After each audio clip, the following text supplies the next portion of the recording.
So, you have decided you want to travel the world. The world is a pretty big place, and I know that planning a trip can be a super daunting experience. After backpacking through Europe for just about 3 months this past summer, a lot of you guys asked me to do a video on the details about the journey, how I planned it, how I could afford it, where to begin, etc. Since there's just so much ground to cover about traveling the world, and since I could literally talk about this subject forever, I've decided to start a little travel series that will hopefully get you on that plane to see the beautiful planet. In this video, we're going to discuss step number 1, planning the adventure.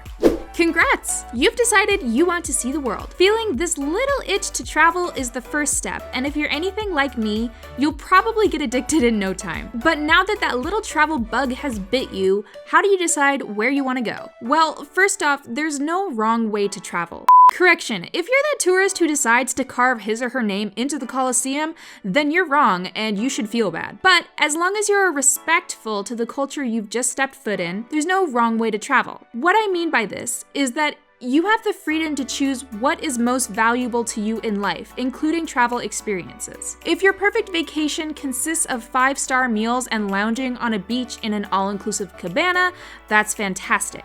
If your perfect vacation includes couch surfing, ramen noodles, and art galleries, that's awesome. If your perfect vacation is based on hostels, pub crawls, and nightlife, that's great. We all value different things in life, including what makes a holiday quote-unquote fantastic. So as long as you're not harming the culture, the monuments, or nature of your desired place, you're in the clear. Now that we've gotten that straightened out, how do you decide where you want to go? Well, like I said, we all value different things, and unfortunately, I can't directly help you figure out what's important to you in life or in a vacation. But I can give you some awesome resources that will help you figure it out. My 2 all-time favorite travel resources are wikitravel.org and wikivoyage.org. The 2 sites are extremely similar in pretty much all aspects, and I tend to flip between the 2 of them, to be honest. Both have a world map that you can click on and read about what makes a particular continent unique, and then you can read about individual countries from there. Both of them also have extremely detailed information pertaining specifically to tourists or travelers, like visa requirements, currency information, common language phrases, domestic and international travel information, and so on and so forth. WikiVoyage also has a super helpful virtual tourist office, where you can search for specific words or phrases, and pages with those words or phrases will be pulled up on the site. For example, if I was really interested in nightlife, I could search WikiVoyage for nightlife and be linked to Seoul, the capital of South Korea, which apparently has a very vibrant nightlife. I would have never known. 2 other resources for planning travels are reddit.com/r/solotravel and reddit.com/r/travel. Both communities are full of travel inspiration, experiences, and like-minded people who are eager to see the world as well. This is a great place to start if you have absolutely zero idea where you'd like to travel first, as there are many threads dedicated to helping people find a destination that they'd love to be. There are also a few factors to keep in mind when deciding where you want to go, specifically time of year you'd like to travel and transportation in your destination. In addition to the typical calendar seasons, summer, winter, fall, and spring, some destinations also have a wet and dry season. Summer is usually referred to as the high season when it comes to tourism, as this is when most people get their traveling in for the year. Traveling during this time of the year, on one hand, will usually ensure pretty decent weather for the duration of your travel, but on the other hand, this usually means a lot more crowds and heightened prices in everything from meals to lodging. The opposite is true for traveling in the winter in most areas, so it's just something to keep in mind. Some places also have more widely available public transportation than others, and some places are accessible only really by renting a private vehicle or even booking tours in advance. All of the information about weather and transportation in your specific destination can pretty easily be answered in the wiki links, so check them out for more information. And as always, links are included in the description bar, so definitely check that out. So now that you've figured out where you'd like to go and when, let's talk about probably the most obvious struggle when it comes to travel: money. Where do you find the money to travel the world? Well,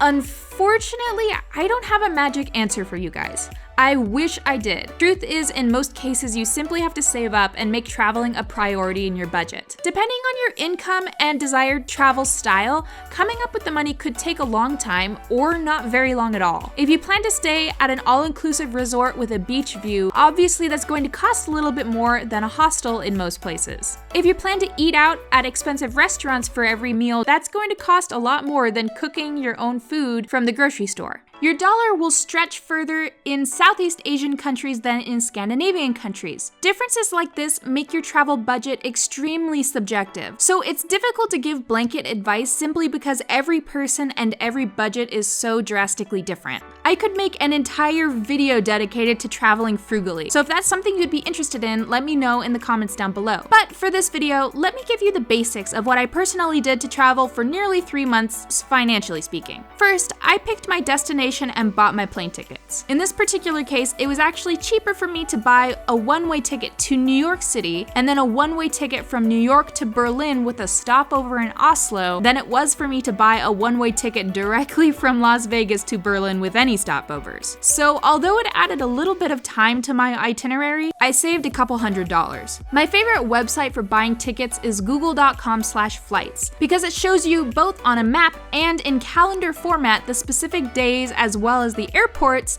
it would be cheapest to fly into. If you're somebody who always goes for the cheapest flights, this is the best tool that I have personally found. And if you're the more adventurous type with no specific destination in mind, skyscanner.com is a fantastic option, simply because they literally have the option to search for anywhere on the globe. So for example, let's say that you are available at some point during the month of March, but you don't know when yet. And you're available to go anywhere, but you don't know where you want to go. On Skyscanner, you can literally select an entire month that you would want to travel at some point during, and you can actually select the everywhere option when you're searching for a destination. So doing it this way will show you the cheapest place to fly on the planet during the entire month of March to travel to from your specific destination. So if you're the adventurous type, I highly recommend. It's fantastic. Once I bought my plane tickets, I researched a little bit of what I wanted to do in the specific countries I was going to. For me, I personally love museums, learning about history, and the occasional nice meal. I also knew that I would be traveling by train between countries, and I would be staying primarily in hostels. So I pretty much just Googled a little bit of what I wanted to do in each country, got a price range for those specific activities, added it up, and multiplied it by the number of days I would be traveling. This was my basic budget. Due to the fact that I'd be traveling through Europe during the high season, it can get expensive. So just to be safe, I upped my daily budget to $100 a day. Yes, this is a lot of money. No, you don't need to do this. I ended up spending on average way under $100 a day, but it was comforting knowing that I had a little extra wiggle room in my budget in case anything came up. I highly recommend giving yourself a daily budget, no matter what it is, during the entire time that you're traveling. A daily budget, in my personal opinion, is a lot easier to keep in the back of your head than an overarching budget that spans for weeks and weeks and weeks on end. Once you have your overall budget and your daily budget figured out, it's time for the hardest part, saving your money. It took me about 6 months to save up for my trip, and I was determined to save every penny I could. I didn't buy any new clothes or makeup. I didn't drive anywhere I didn't have to, so I could avoid putting gas in my car as much as possible. I didn't go out to the movies. I didn't really do much of anything fun, honestly, and it was all specifically so I could save up as much as possible before I left the country. It can be really brutal, but with a bit of restraint, it can be done,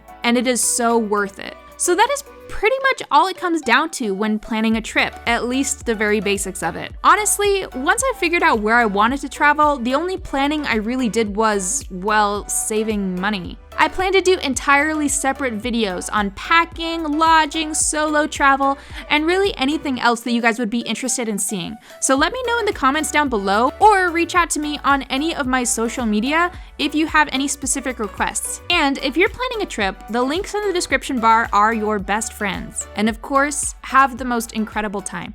Bye guys!